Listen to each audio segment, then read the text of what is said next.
pendak-pendak lagi enak kok mandek. Ganti lagune sampun telat. Wong kuwi angger lagi enak-enak mandek iki kegelan. Ning atiku kok tetep ora seneng to nggih, Man. Lajeng kersanipun sinuwun kados pundi? Pripun le carane ngobati nggih, Man? Mestine niki mestine wong nek pun kadung kasmaran niku kudune ya sepenuh kepethuk. Ngono. Nggih. Nek ngoten, Man, Nggih, Pun. kula tak ketemu kalih doki kula. Nggih nyemanggaken. Siwahe to kalih puyengan. Ah nyemanggaken. Siniwakan dibubarke nggih. Nggih. Wis garwa selir. Sing banter, Nduk. Garwa selir. Sing banter, Nduk. Garwa selir. Oh pancen suarane mung semono. Pun ngantuk. Tak percaya ora iso nggih. Ayo bubaran derekno lakuku ya, Nduk ya.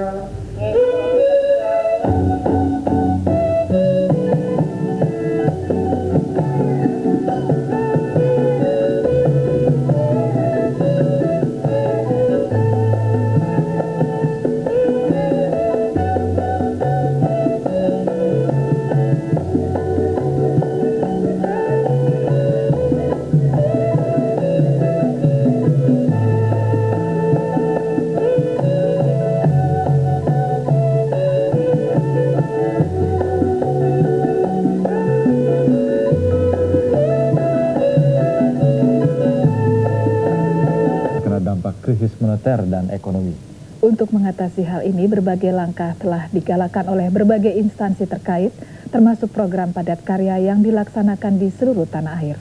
Ya, terutama untuk jangka pendek ini, peran Departemen Tenaga Kerja sangatlah dibutuhkan. Nah, pemirsa, dalam kaitan ini kami telah mengundang Sekjen Departemen Tenaga Kerja Bapak Suwarto yang telah hadir di studio kami bersama rekan Rusdan Abdul Ghani. Selamat pagi, Pak Suwarto. Selamat pagi.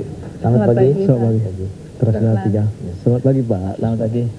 Ini masalah tenaga kerja Pak ya. Bahwa akibat krisis moneter ini banyak dampaknya terhadap tenaga kerja Pak. Kalau kita ingin tahu sampai saat ini berapa tenaga kerja yang telah di PHK Pak? Ya. Jadi kalau kita bicara yang kena PHK dengan sendirinya saya ingin membatasi diri pada satu yang ada dalam hubungan kerja dengan perusahaan. Pada saat ini sampai awal Maret atau sampai pertengahan Maret itu sekitar 50.000. Dari 50.000 itu yang sudah baik yang sudah terkena PHK dalam proses maupun ada tanda-tanda secepatnya akan terjadi. Itu PHK. dari bulan Juli ya Pak ya? Iya, Sampai awal Maret ya. yang telah PHK itu. Yang telah PHK itu. Ya. Berarti potensi yang untuk di PHK itu kan masih sangat besar Pak ya? Nah begini, itu sangat tergantung dari perkembangan kondisi ekonomi dan krisis moneter ini. Apabila secepatnya dapat diatasi dengan sendirinya, perusahaan dapat segera recovery, dapat segera tumbuh, dan itu dapat dihindari PHK. Oleh karena itu, permasalahan PHK tidak lepas dari krisis moneter ini. Kalau ini berkepanjangan, kita juga mengkhawatirkan bahwa permasalahan ini nanti akan menjadi lebih besar di masa yang akan datang. Kalau berkepanjangan, berapa kira-kira yang akan terjadi pada tanpa suatu langkah-langkah yang khusus itu bisa cukup besar ya, karena memang kita khawatirkan PHK ini cukup besar karena perusahaan-perusahaan yang sekarang dalam kondisi yang sulit itu memang cukup besar. Namun demikian ada sektor-sektor tertentu terutama sektor agrobisnis yang memang tidak terlalu menggantungkan pada komponen impor. Pak Suwarto bilang cukup besarnya ada 1 juta. Ya bisa lebih dari 1 juta. Ya. Tapi juga demikian sebetulnya kalau kita bicara PHK atau pengangguran itu bukan semata-mata karena PHK di dalam hubungan kerja formal, tapi justru yang banyak juga mereka yang sebetulnya harus memperoleh pekerjaan misalkan di sektor konstruksi, yang karena sektor konstruksi itu akhirnya juga menjadi sangat lesu.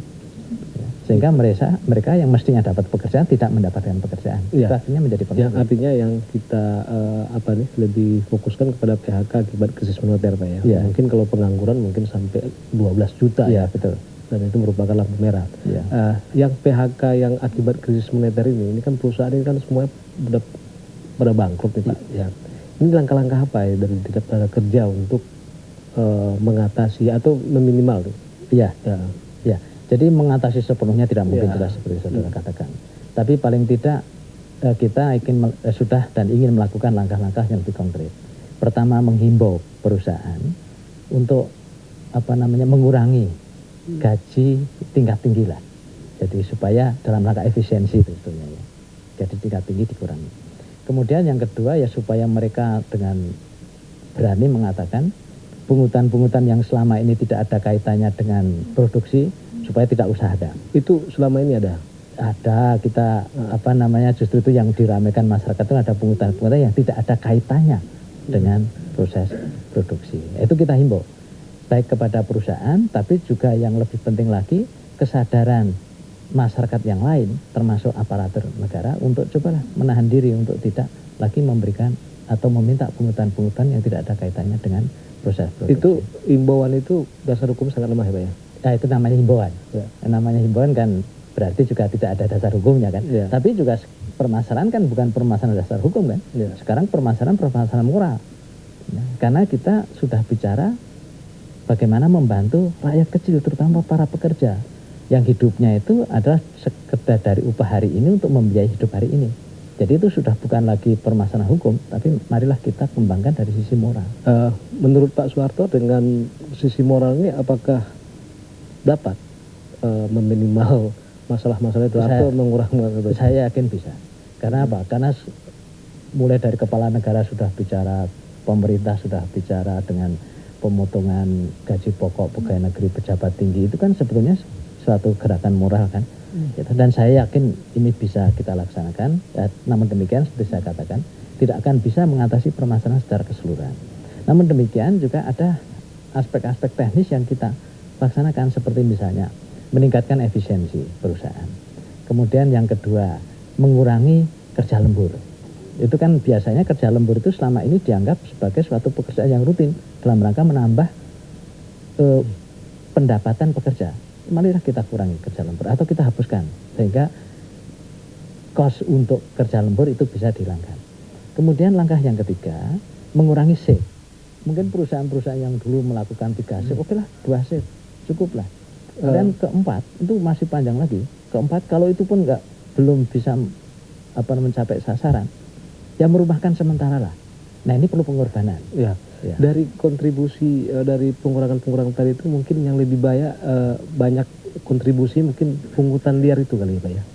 Ya saya tidak bisa mengatakan pungutan liar atau tidak liar, tapi yang penting bagaimana semua pihak jangan sampai membebani perusahaan yang memang dalam kondisi sulit dalam rangka membantu perusahaan dan juga menghindari timbulnya PHK. Dan ini telah dilakukan oleh Depnaker. Gitu. Telah ada himbauan, bahkan Depnaker sendiri kan sudah menyatakan sejak Lebaran yang lalu.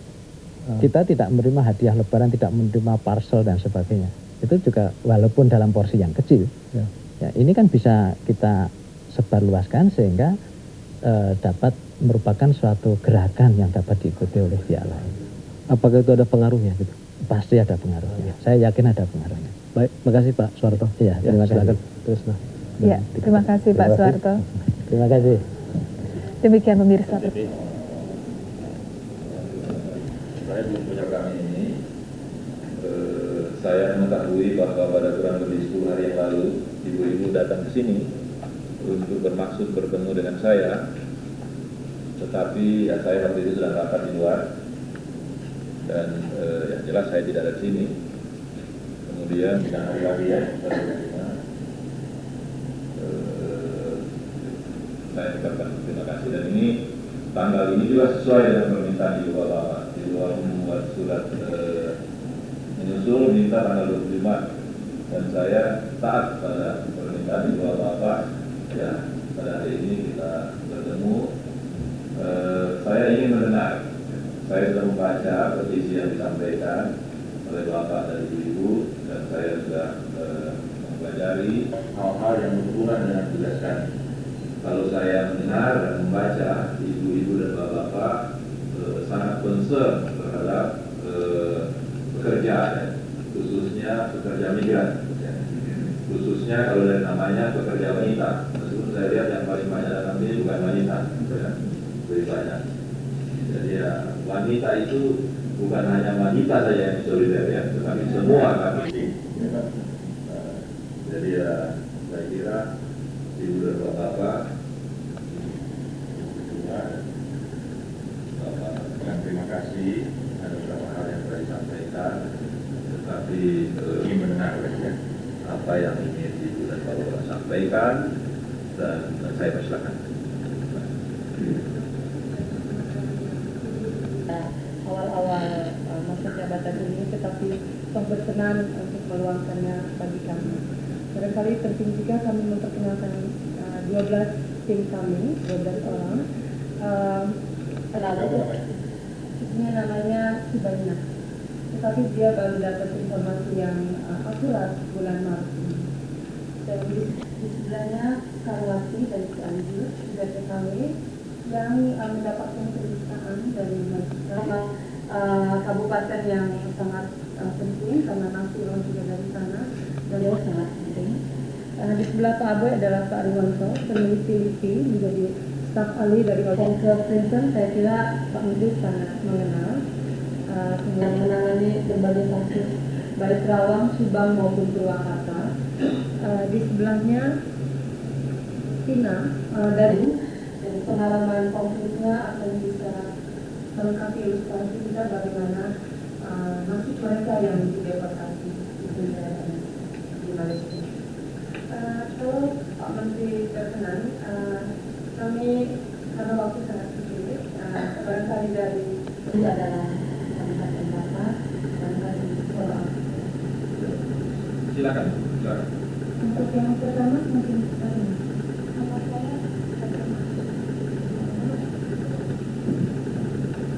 dan uang sama sekali tidak dibayarkan. Pak Fatima, kapan kerja di Saudi Arabia? 96. Berapa lama? 1 tahun saya. Oh. 1 tahun saya akhirnya mau Di mana di Saudi Arabia? di Mekah. Terus dikirim oleh perusahaan. Saya mabur. Artinya saya mau diperkosa.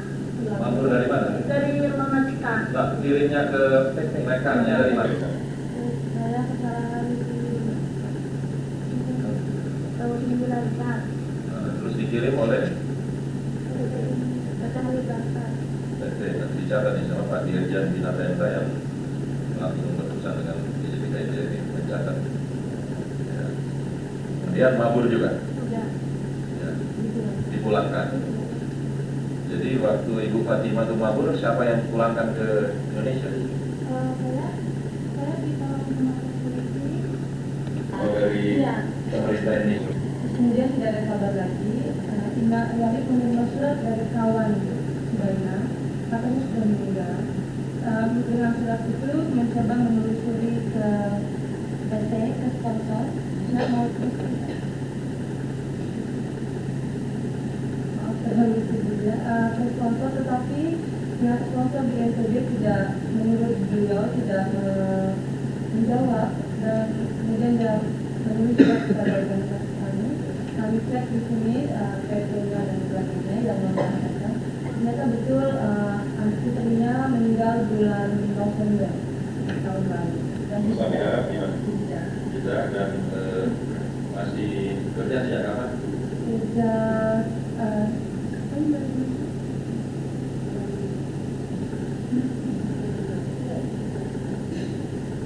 bulan tahun 99 tapi itu keberangkatan ketiga. Iya. Ini orang yang Ya, terus mendapat informasi bahwa meninggal kan? bulan Desember tahun Tahun 99. lalu. Ya, tahun lalu. Dan dikirim ke sana oleh perusahaan. Ada perusahaan ada di lampiran kami. Ada aktif dari Ada. Dikirim resmi. Mereka menjadi mungkin ke Malaysia. Dikirim dari total data Persada daerah Indramayu, cuman dilempar ke PT Al Barokah yang ada di Jakarta yang punya pimpinan nama Ibu Sam atau Bapak Sam. dijanjikan di elektronik di Malaysia, cuman sampai di Jakarta penampungan di Condet itu bahwa elektronik terlalu lama. Kalau mau menyeberang ke Malaysia ada di pabrik pengalengan ikan, sehingga karena menggebu ingin berangkat ke Malaysia, dia berangkat mau juga. Padahal di pengalengan ikan kerjanya berat dan juga banyak potongan gaji, sehingga karena potongan gaji terlalu banyak, mereka yang 4 anak ini pada kabur Pak, karena tidak sesuai dalam perjanjian kerjanya terlalu gatal walaupun diberi sepatu, terus kabur dibawa masuk ke pabrik elektronik yang gajinya agak besar, cuman karena paspornya nggak ada, mereka ditahan oleh polisi selama 5 bulan Pak. 5 bulan dalam penahanan itu diperlakukan dengan baik, sehingga mereka walaupun senang Pak di penjara, karena di luar itu dikejar-kejar Pak, sehingga di dalam setelah keluar dari penjara dibuang dengan melalui istilahnya tongkang kapal perahu, dibuang sampai Rio Pak. Kami kehilangan kontak 1 tahun dengan anak kami. Cuman setelah datang di Rio dimasukkan kerja sendiri di restoran dengan gaji 80.000. Untuk ongkos ke Indramayu dengan tiket mobil itu 68.000, sampai di perjalanan untuk makan dan minum aqua 10.000, sampai di rumah tinggal 2.000 Pak. Untung turun di ALS itu, mobil ALS depan rumah kami Pak di Indramayu, sehingga setelah datang kami itu bersyukur alhamdulillah, walaupun tidak bawa pakaian, tidak bawa uang Pak. Gitu Pak. Terima kasih. Syukur alhamdulillah sudah ketemu dengan selamat. Ya. Cuman berapa orang? 4 orang, walaupun berdatangan beda waktu Pak. Ada yang datangnya dari Medan, dilempar ke Medan, ada yang di Rio, ada juga di Batam, kedatangannya mereka. Ya. Kami walaupun menyadari, bersyukur kedatangan kami, cuman di hati kami ingin membendung. Ya. Jangan sampai kasus-kasus yang seperti ini dibiarkan saja Pak. Begitu Pak. Ya. Makasih Pak. Ya. Saya yang 2 21. Yang 2 21, yang 1 22, yang 1 19.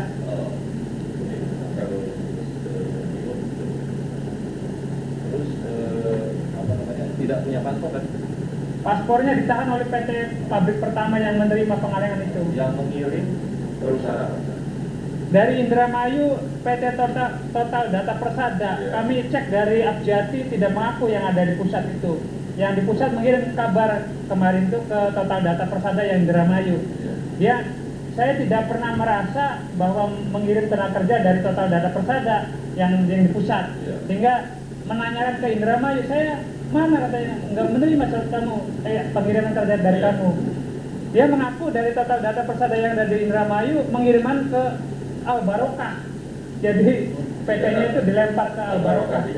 Iya Pak. Ibu Sam pimpinannya. Baik, jadi tuntutan atau keluhan Bapak ya karena mereka disia-siakan. Betul Pak. Sehingga tadinya janji bekerja sana, akhirnya tidak kerja. Ini perlu dicatat, barangkali ada nama anak kami yang mungkin untuk keterangan Bapak. Nama 1 Reni Sapitri, 2 Eli Rosdianti, 3 Entin. Mengurangi keunikan dari masing-masing kasus yang telah disampaikan pagi ini. Peran saya di sini sebenarnya untuk menunjukkan bahwa kasus-kasus bagaimana Bapak seperti ketahui bukan kasus-kasus terisolir yang berdiri sendiri sebagai pengecualian. Ini adalah cerita-cerita yang mewakili puluhan bahkan ribuan kasus-kasus serupa. Jadi pertama, posisi kami yang pertama adalah bahwa ini merupakan suatu kenyataan sosial yang berada di tengah-tengah kita dalam skala cukup besar. Dari data-data yang telah kami kumpulkan melalui pengaduan-pengaduan maupun melalui media massa, kami bisa mencatat antara 1991 sampai 97 kasus-kasus kehilangan kontak itu mencapai sekitar 447. Dari itu hanya 13 yang jelas identitasnya. Kasus-kasus kematian sampai 606, hanya 54 dari mereka yang jelas identitasnya. Kasus-kasus korban kekerasan ada 98 yang sudah diketahui, tapi hanya 54 dari mereka yang identitasnya jelas. kasus-kasus perburukan untuk di kalangan buruh migran yang documented itu mencapai 9.000, lebih dari 9.000 kasus. Sedangkan yang di kalangan pekerja migran yang undocumented itu mencapai 2 juta lebih. Jadi ini menunjukkan skala apa yang diceritakan pagi ini merupakan ilustrasi saja dari kompleksitasnya. Dan sesungguhnya kasus-kasus ini baru mencakup salah satu tahap saja dari sebuah siklus yang lebih keseluruhan, siklus yang lebih besar ya. Karena sebenarnya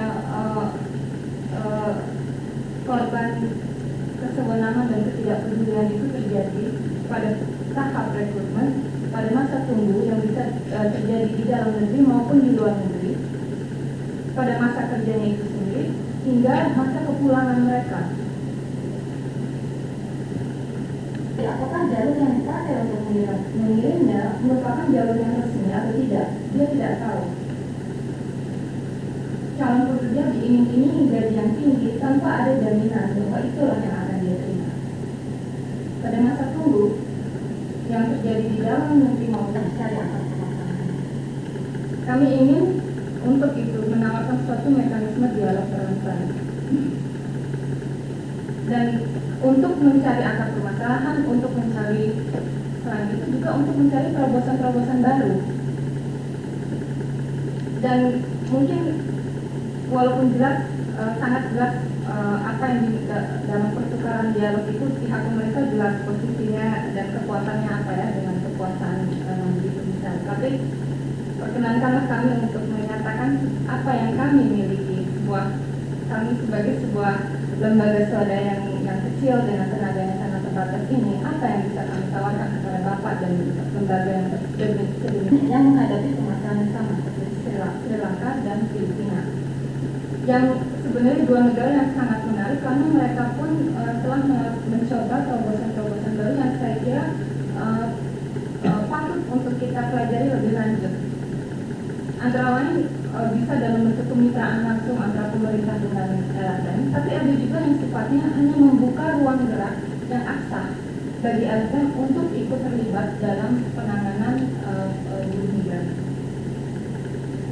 Dan dalam dialog yang kami tawarkan ini, kami akan mengikutsertakan wakil pekerja migran dengan keluarganya, seperti hari ini, para aktivis dan pemerhati masalah buruh migran, pihak-pihak pemerintah, pengusaha jika memang ada yang berminat, dan juga kolega-kolega dari negara lain yang memang telah mencoba terobosan-terobosan dan siap untuk berbagi pengalaman dengan kita supaya kita bisa belajar juga dari pengalaman mereka.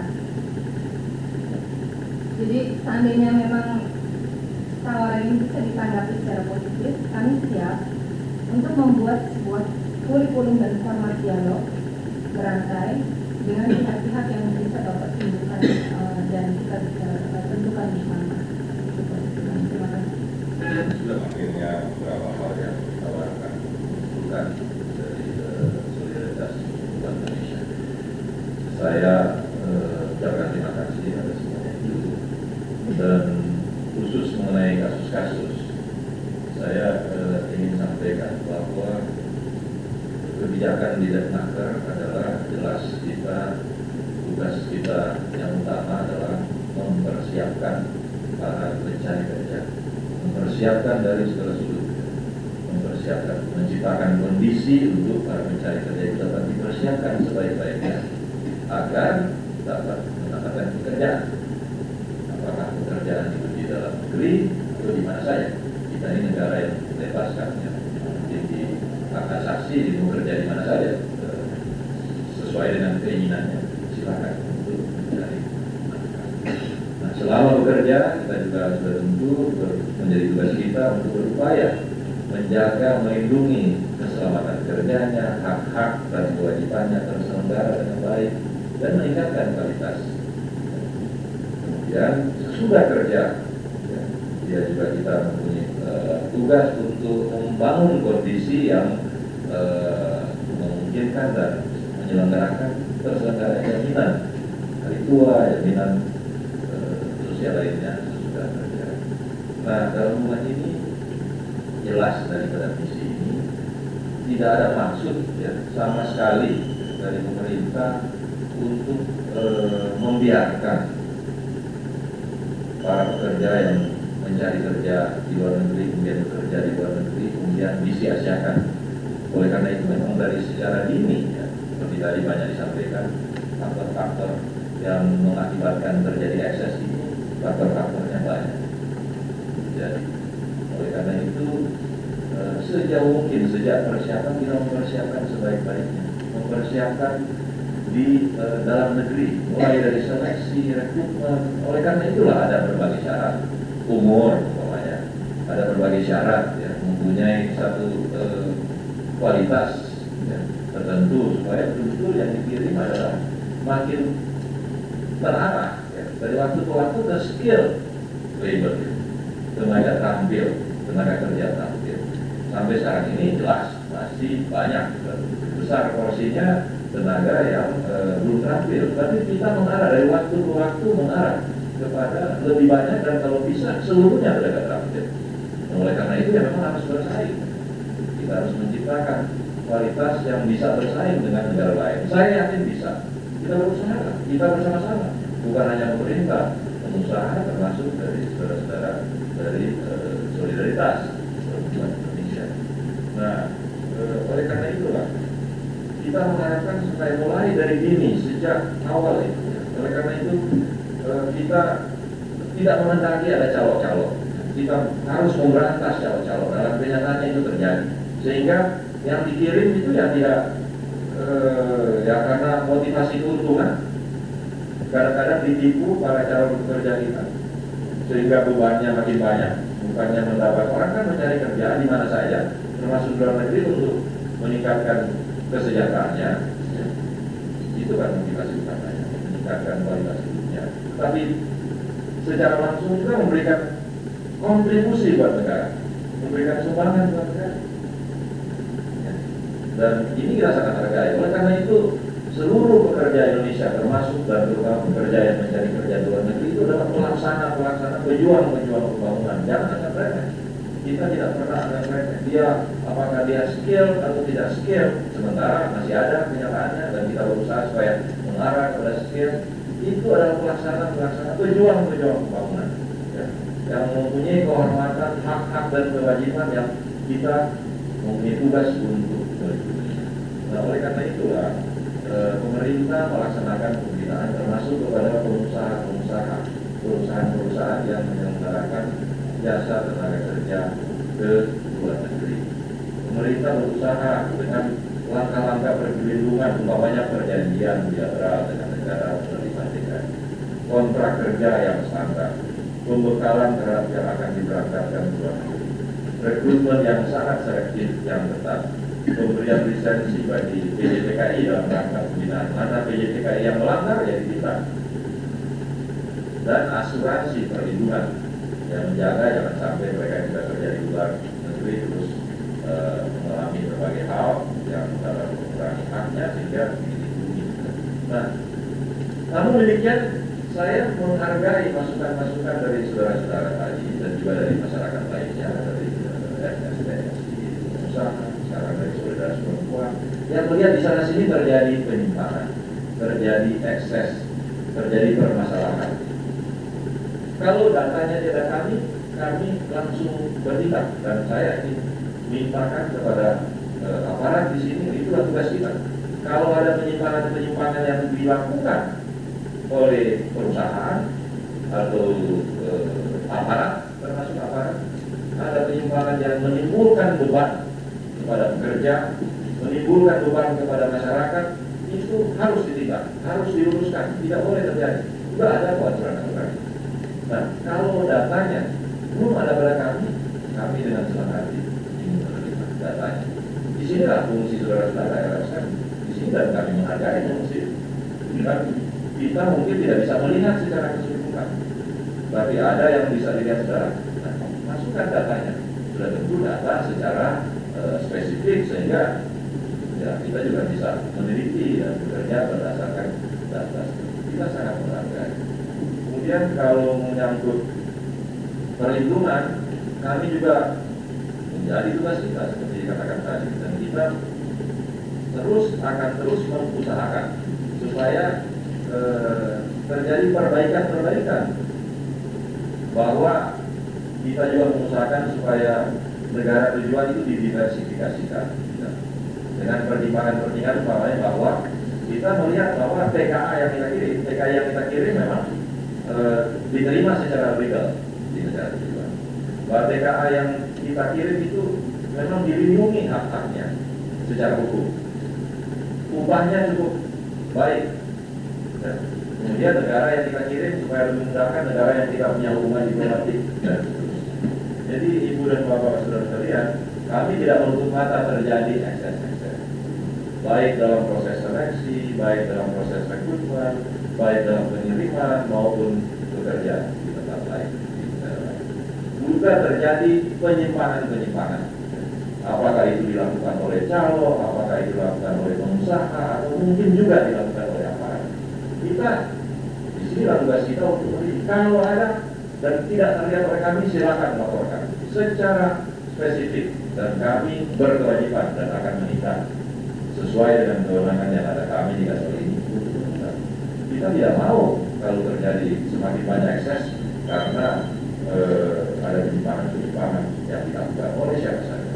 Jadi sekali lagi saya menghargai testimoni tadi bahwa tanggung jawab untuk turut mengamati dan mengusahakan perlindungan terhadap tenaga kerja kita itu juga menjadi bagian dari masyarakat.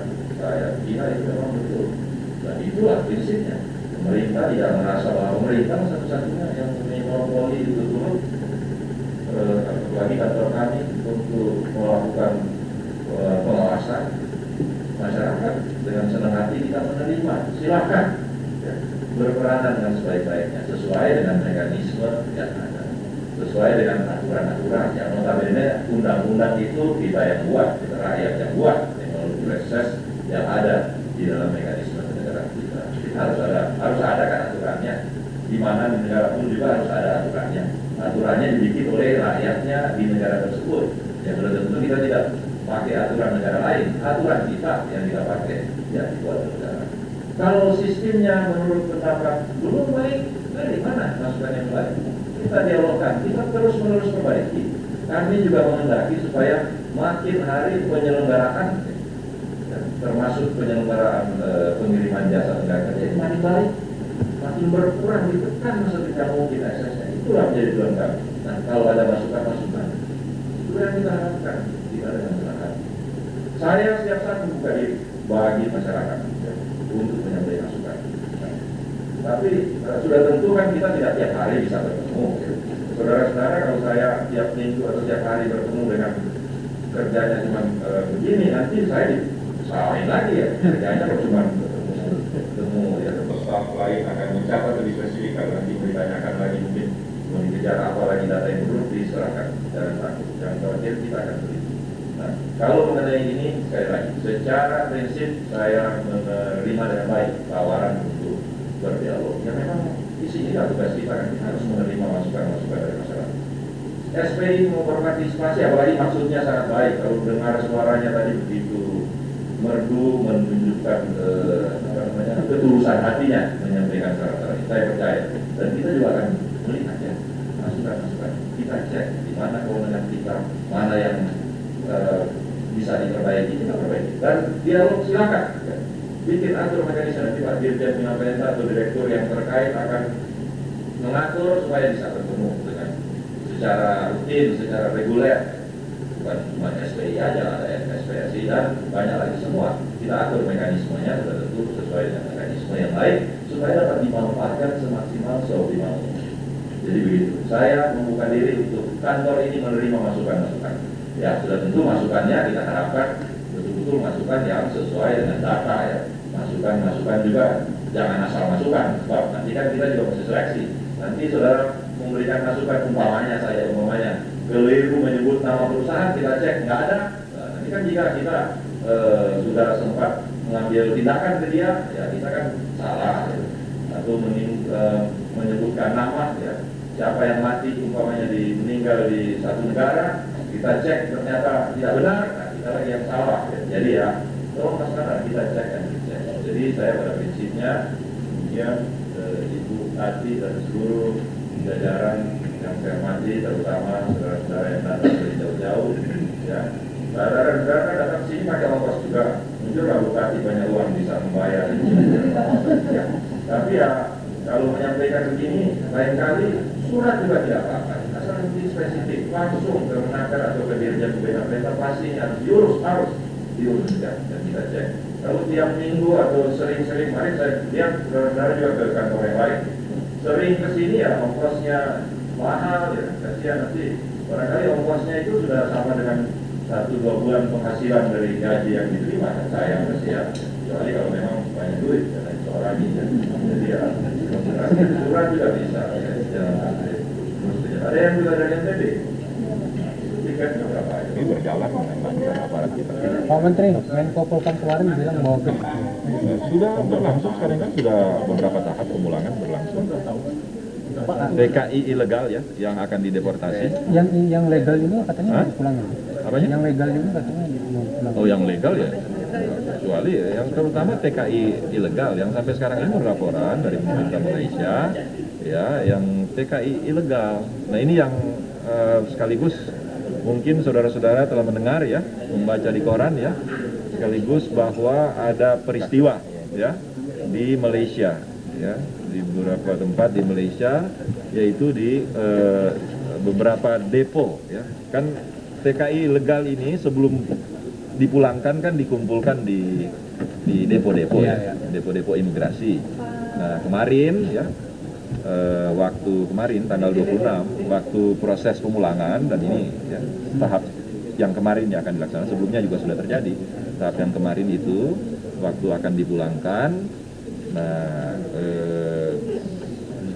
pihak kepolisian waktu akan mengangkut ya, TKI ilegal ya, TKI yang sudah ada di depo-depo itu dari beberapa depo di Malaysia, itu terjadi keributan ya antara TKI ilegal 100 orang, ada yang 200 orang dan seterusnya, sehingga ya mungkin ada emosi-emosi yang tersulut, terjadi miskomunikasi, terjadi keributan, sehingga menurut laporan itu ada dari beberapa depo tersebut ada yang terbakar ya, kemudian ada 5 orang TKI ilegal yang meninggal, 5 ya Pak ya? Iya Pak.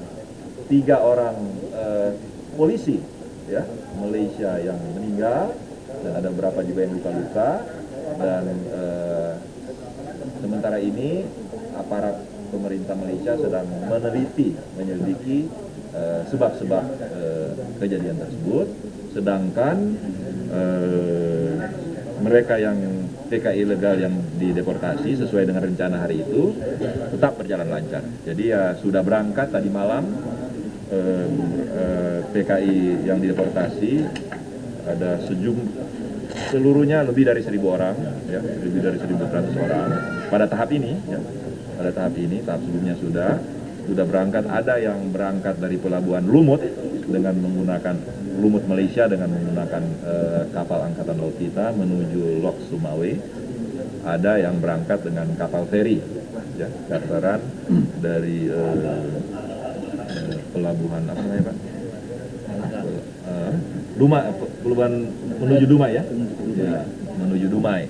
Nah jadi kalau dalam proses pemulangan ini ya, TKI ilegal ini kita sudah ada kerjasama dengan pemerintah Malaysia. Nah kejadian itu adalah waktu dalam pemulangan ya, di lapangan lah ya, terjadi tersulut emosi dan semuanya dari Aceh Pak ya? Pak, kalau PJTKI yang tidak semua TKI, tidak semua itu tidak dari Aceh. Pak, ya. PJTKI yang bermasalah itu akan dikenakan sanksi. Yang meninggal itu identitasnya masih menunggu laporan. Sanksi untuk PJTKI yang bermasalah itu apa? Untuk PJTKI? Banyak, ada yang skorsing mulai, ada yang dicabut siupnya. Lihat tingkat kesalahannya. Tetapi itu sudah tentu bukan sanksi asal sanksi. Ya betul kalau melakukan penyimpangan. Oleh karena itu ada pembinaan terus dari departemen. Selama ini sudah ada yang dicabut? Sudah ada yang diskorsing. Ya, Pak Dirjen Bina Penta yang tahu. Dan skorsing pada saat ini 4 JTKI. Sampai saat ini. Dari kapan hingga kapan Pak? Ya. Siapa saja perangkat yang mampu memberikan keamanan bagi TKI? hubungan yang baik dengan negara bersangkutan supaya ada kesepakatan kerja yang baik, ya, supaya hak dan kewajibannya terlaksana dengan baik. Itu kan pembinaan hubungan dengan baik dan itu terlaksana. Nah dari 1, berapa Pak kita TKI di luar negeri sekarang?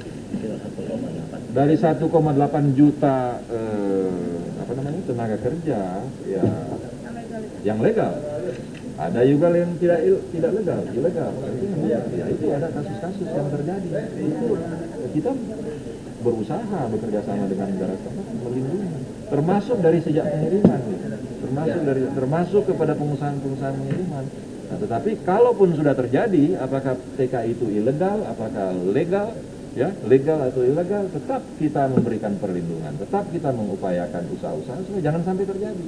Nah, kalau dari 1,8 juta kemudian ada kasus, umpamanya hari-hari terakhir ini ada beberapa kasus, ya sebelumnya juga ada kasus. Ya bukan kita biarkan ya, meskipun dia ilegal di sana dan menurut negara setempat kan ya ilegal dimanapun juga kalau melanggar undang-undang kan, yang membunuh atau apa terancam hukuman. Tetapi itu pun tetap kita mengupayakan. Pak Menteri, sekarang ini di sejumlah negara misalnya di Malaysia terjadi pengurangan tenaga kerja. Mungkin kita punya antisipasi dalam hal pengiriman tenaga kerja. Ya sudah tentu kita mencari diversifikasi pasar. Pertama dari Jakarta. Saudara Menteri Tenaga Kerja Theo Sambuaga menyatakan proses pemulangan terhadap 12.000 TKI ilegal di Malaysia akan terus dilanjutkan kendati telah terjadi bentrokan antara TKI ilegal dan polisi Malaysia. Belajar dari insiden yang menewaskan 8 TKI dan seorang polisi Malaysia itu, Menaker juga minta agar seluruh TKI di mancanegara menghormati hukum setempat. Kepada pers seusai menerima para buruh migran yang menjadi korban penipuan dan penganiayaan, Menaker Theo Sambuaga menegaskan bahwa para korban dalam kerusuhan di Semenyih, Malaysia adalah para TKI ilegal asal Aceh. Kerusuhan tersebut terjadi di depo-depo penampungan tenaga kerja asing saat para pekerja yang dideportasi akan diangkut dari depo menuju kapal. Mengenai jumlah korban jiwa hingga berita ini disiarkan masih terjadi simpang siur. Semula diberitakan insiden itu menewaskan 5 TKI dan 3 polisi Malaysia. Namun berita terakhir menyebutkan korban tewas dari TKI mencapai 8 orang dan 1 polisi Malaysia tewas. Yang mau dipulangkan ada yang satu depo 300 orang, ada yang 200 orang dan seterusnya. Sehingga ya mungkin ada emosi-emosi yang tersulut, terjadi miskomunikasi, terjadi keributan. Kendati diwarnai insiden itu, namun proses pemulangan TKI ilegal dari Malaysia akan terus dilakukan. Hari ini lebih dari 1.000 TKI diangkut dari Pelabuhan Luhut Malaysia menuju Pelabuhan Dumai. Sementara itu, seusai menghadap Presiden di Cendana, Jakarta hari ini, Menlu Ali Alatas mengemukakan pemerintah Indonesia merasa sangat prihatin atas insiden itu. Untuk itu, pemerintah Indonesia berjanji akan bekerja sama dengan Malaysia untuk menyelesaikan masalah tersebut. Sedangkan Menteri Kehakiman Muladi menyatakan pihaknya akan berkoordinasi dengan instansi terkait untuk ikut membantu menyelesaikan kasus tersebut dari aspek keimigrasian. Menkes mengingatkan proses deportasi merupakan hak setiap negara, sehingga warga negara asing tidak bisa menolaknya jika memang hendak dideportasi. Tim Liputan 6 SCTV melaporkan. Saudara, untuk mengetahui lebih jauh akan bentrokan yang menewaskan 8 pekerja Indonesia, kami akan segera menghubungi Atase Penerangan Republik Indonesia di Malaysia, Bapak Nawawi Hasbi, setelah berikut pesan-pesan. Pak Nawawi, bagaimana keadaan terakhir di Malaysia, Pak?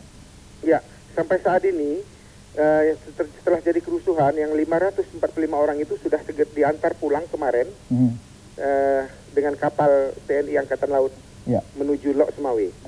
Sudah ada pihak-pihak atau orang-orang yang ditahan atas peristiwa ini, Pak? Jadi begini Mas, untuk lebih jelasnya, sebenarnya yang membuat kerusuhan itu adalah mereka yang akan diantar pulang pada tanggal 26 kemarin. Oke. Iya. Lalu jadi sekarang mereka sudah diantar pulang sekarang dengan kapal kita. Atas peristiwa ini sudah ada pembicaraan antara Kedutaan Besar Republik Indonesia dengan pemerintah Malaysia, Pak? Sudah, jadi Bapak Duta Besar tadi pagi sudah berbicara dengan Kepala Polisi Malaysia, Tan Sri Rahim Nur. Iya. Apa hasil pembicaraannya, Pak? Dalam pembicaraan itu kedua belah pihak tidak saling menyalahkan, bahkan Tan Sri Rahim itu menyatakan terima kasih dengan dikirimnya kapal Angkatan Laut Indonesia untuk membawa TKI ilegal kita ini. Lalu bagaimana dengan persepsi masyarakat Malaysia terhadap Indonesia atau orang-orang Indonesia yang ada di sana atas kejadian ini, Pak? Ya, dapat kami beritahukan bahwa pejabat Malaysia alhamdulillah tidak mempunyai sikap yang negatif, tetapi barangkali masyarakat memang sedikit agak sinis. Demikian juga dengan persnya. Namun demikian mereka juga merasa khawatir kalau pemerintah Indonesia menyalahkan polisi Malaysia dalam menangani masalah ini. Tapi kita mengatakan kita tidak menyalahkan siapa-siapa. Sehubungan dengan pers Malaysia, Pak, sudah ada tulisan di koran atau laporan-laporan yang bernada negatif tentang insiden ini, Pak? Sampai saat ini tidak ada, Mas. Semuanya berdasarkan fakta saja. Oke, terima kasih Pak Nawawi Hasbi dari Malaysia. Dan saudara, dari Lampung kami laporkan hasil temuan lapangan aktual hasil liputan kami hari ini. Dan pemirsa, topik utama tadi Anda juga dapat menyimak laporan perkembangan banjir di Kabupaten Bandung. Laporan pertama segera disampaikan rekan saya, Sasa. Silakan. Terima kasih, Dok. Pihak Malaysia dan Indonesia telah menurunkan tim penyidik untuk mengusut kasus kerusuhan yang terjadi di penampungan TKI ilegal di Semenyih, Selangor, Malaysia, Kamis kemarin. Kerusuhan itu menewaskan 5 TKI dan 2 polisi setempat. Jumlah korban kerusuhan di Semenyih, Selangor, Malaysia terdiri atas 8 orang TKI ilegal dan seorang polisi Malaysia. Sementara 2 anggota polisi Raja Malaysia saat ini berada dalam keadaan kritis. Untuk menyelidiki penyebab kerusuhan ini diterjunkan tim dari Indonesia dan Malaysia. Demikian penjelasan Menteri Tenaga Kerja Teo Sambuaga Jumat siang. Tim dari Indonesia terdiri dari unsur Depnaker, Depu dan Mabes ABRI. Mereka sudah berada di Malaysia sejak 24 Maret lalu. Tadinya untuk melakukan koordinasi pemulangan TKI ilegal dan melakukan pendataan. Informasi yang diperoleh Depnaker, kerusuhan itu terjadi akibat salah pengertian antara polisi Raja Malaysia dengan TKI ilegal yang berada di kamp untuk dipulangkan ke Indonesia. Sudah ada di depo-depo itu, dari beberapa depo di Malaysia, itu terjadi keributan ya antara TKI ilegal dengan aparat kepolisian Malaysia. Di depo ya, itu kan ada yang mau dipulangkan, ada yang satu depo 300 orang, ada yang 200 orang, dan seterusnya. Sehingga ya mungkin ada emosi-emosi yang tersulut, terjadi miskomunikasi, terjadi keributan. Mengenai kerusuhan di kamp Semenyih itu, Menlu Ali Alatas mengakui ada kesimpang siuran mengenai jumlah korban. KBRI di Kuala Lumpur melaporkan insiden itu menewaskan 5 TKI ilegal dan 3 anggota polisi Raja Malaysia. Kita ikut tentunya prihatin dan berbelasungkawa atas jatuhnya korban di kedua belah pihak. Dan dalam hal ini kita akan terus mengadakan kerjasama erat dengan pihak Malaysia. Setelah peristiwa berdarah itu terjadi, sudah 545 pekerja yang dipulangkan ke Lok Sumawe, Aceh. Sedangkan TKI bermasalah yang telah dipulangkan dalam 3 trip sejak 97 lalu berjumlah 4.157 orang. TKI ilegal yang akan dipulangkan ke Indonesia ditampung di kamp Semenyih dan mulai 26 Maret ke 1.200 TKI ilegal itu sudah dipulangkan secara bertahap. Menurut data tim Indonesia, saat ini terdapat sekitar 12.000 TKI bermasalah di Malaysia. Tim Liputan RCTI melaporkan. Masih tentang kasus di Malaysia itu, Kepala Hubungan Masyarakat KBRI di Kuala Lumpur, An Hasri, mengatakan para TKI ilegal yang akan dipulangkan ke Lok Sumawe, Aceh itu mengaku-ngaku sebagai anggota GPK Aceh Merdeka. Berikut kita simak wawancara dengan pertelepon dengan reporter kami. Apakah Bapak jelaskan sedikit mengenai 8 TKI yang tertembak oleh polisi Malaysia dalam kericuhan itu, Pak? Bagaimana terjadinya? Iya, jadi sebagaimana yang kita ketahui, rencana pemberangkatan TKI ilegal asal Aceh antara pemerintah Indonesia dan Malaysia sudah disetujui akan diberangkatkan tanggal 26 tahun Maret 1998 jam 9.30 malam melalui Pelabuhan Lumut Negeri bagian Perak. Iya, Pak. Nah, pada tanggal 26 pagi jam 6.30 ketika pihak polis dan keamanan setempat akan memberangkatkan dari kamp Semenyih, Selangor sebanyak 528 orang TKI asal Aceh. Mereka memberontak, tidak menyatakan tidak mau dipulangkan ke Indonesia dan menyatakan bahwa mereka adalah dari Gerakan Aceh Merdeka. Kemudian mereka membakar 4 buah barak yang ada di kamp Semenyih tersebut, dan dalam kerusuhan itu telah meninggal 1 orang polisi, 4 orang luka-luka parah polisi, dan 23 polisi lagi dalam luka ringan. Dalam kerusuhan tersebut juga dari pihak kita TKI dinyatakan secara resmi oleh Kepala Polisi Malaysia, Tan Sri Rahim Nur, 8 orang TKI Indonesia asal Aceh meninggal dunia.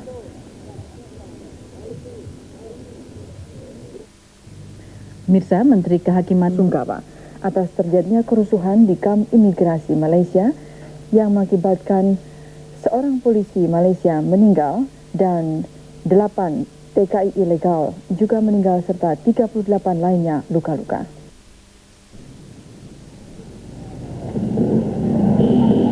Para pendatang tanpa izin tersebut merupakan sebagian dari pendatang asal Aceh yang telah beberapa tahun tinggal di Malaysia. Peristiwa kerusuhan itu terjadi kemarin, sewaktu aparat pemerintah Malaysia memulai proses pemulangan 227 pendatang tanpa izin kembali ke Indonesia, sesuai dengan kesepakatan kedua pemerintah. Namun kemudian, para pendatang tanpa izin di Kem Semenyih melakukan perlawanan. Selesai menghadap Presiden Soeharto di kediaman Jalan Cendana, Jakarta hari ini, Menlu Ali Alatas mengungkapkan penyesalannya atas terjadinya kerusuhan itu. Dan dalam hal ini, Indonesia akan terus bekerja sama secara erat dengan Malaysia. Indonesia tidak akan memberatkan tugas Malaysia, apalagi selama ini Malaysia selalu menunjukkan kerjasama dengan Indonesia. Menurut Menlu Ali Alatas, semalam telah dilaksanakan pemulangan 545 TKI ilegal asal Aceh dengan menggunakan kapal TNI Angkatan Laut melalui Pangkalan Angkatan Laut Malaysia Lumut menuju ke Lok Semawe. Menteri Luar Negeri there was a little mix-up in my voice. The now ambassador is supposed to call as a group. Okay, we will be saving the minister a lot of time if we go together. We called already on 2. First was as a group. We called on last week. We called on 5. Supposed to come. He's supposed to come, but during the co-visitor, I told my secretary, is it okay if we leave in a few minutes? Okay. Anyway, the now ambassador. No problem. You have to, of course, you have to. I let them have priority. I let them, but I don't want to cancel this because I said no. I still can make it provided I can see you earlier. Even though we support, yes. And all ASEAN countries believe we support. Latif really went out of his way, but I didn't know. I thought the fight was close. No, it turned out it's a very big difference. Yeah. More than 24. Yes, 44. 44 against 14. Malaysia and against 14 for 12. 14 for British competitor. I don't want to be back. Yes. He's leaving us. So you are leaving now? You are leaving also, please. Excuse me, No problem. Okay, okay. And the other ambassador from Vietnam is also supposed to come. Supposed to come. Then Group as an ASEAN ambassador. But I understand that everybody has a busy schedule. So perhaps if the Vietnamese ambassador come, no problem. But Excellency Ambassador, thank you for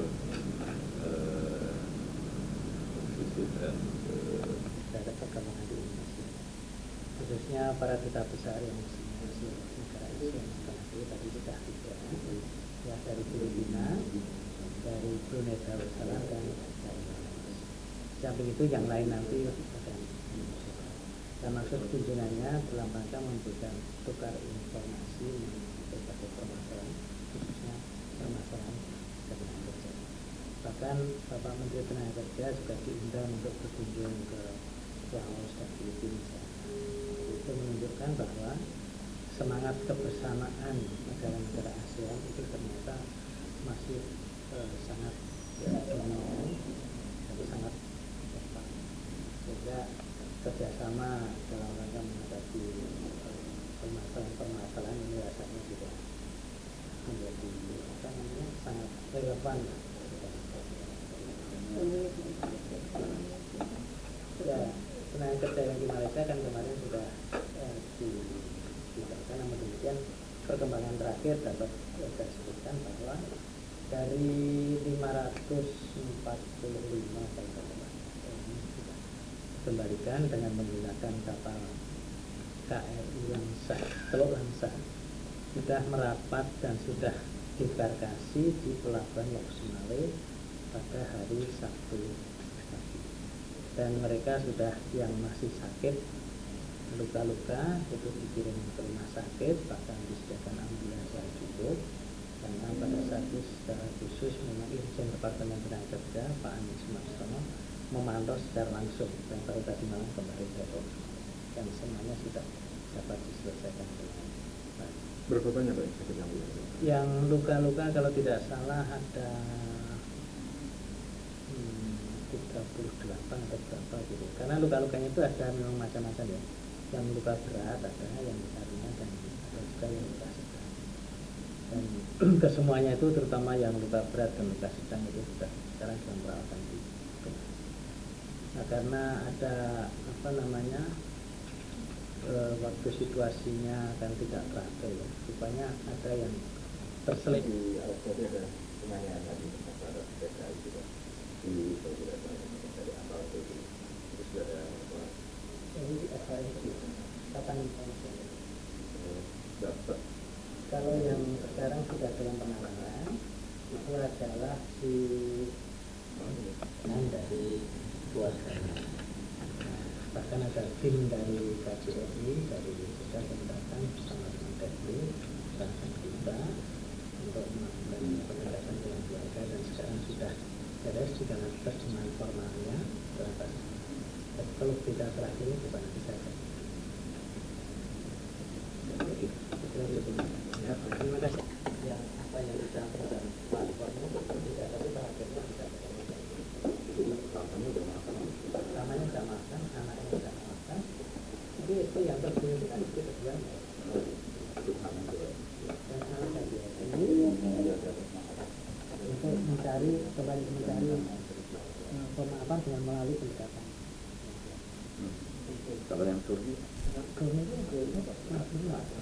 ada Pak Surni, kapan dia terbunuh di sana Pak. Ini tadi yang kalian terlambat mengenai hubungan putus. Itu